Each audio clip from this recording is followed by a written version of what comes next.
even if I looked outside. A bit of a preface here. I was around 10 to 11 years old when this happened.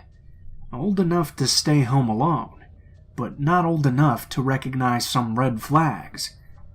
I attended camp over the summer, the typical 8 to 3 routine. My house sits close to the end of my street, which forms a U, but for some reason the bus driver would never just drop me off at my house. I would always get dropped off at the end of my street, where I would toddle myself along back home. Both my parents worked late hours, sometimes not getting home until 8 p.m., and it would be very expensive to hire a babysitter for 4 to 5 hours. I'd do the usual middle school routine. The only computer in the house was in my dad's workroom, which has a window overlooking the deck, and a window overlooking the side of the house. We have large bay windows in the living room, dining room, and kitchen, but only when they came from the window right behind me did I jump and leave the living room, officially skeeved. I went into my bathroom where the blinds were down, but still cracked a little for some sunlight.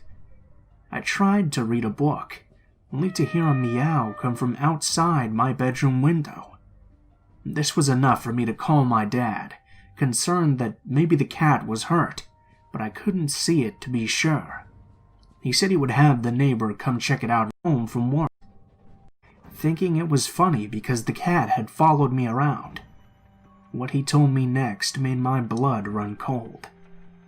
After I'd called him, my neighbor did indeed come to check on the house.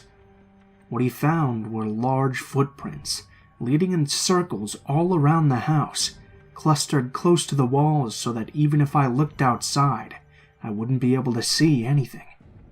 Someone had been stalking me through my house, seeing where I was through the large windows, and making cat noises to try and get me to immediately call my dad. Woods and got lost. Who would use these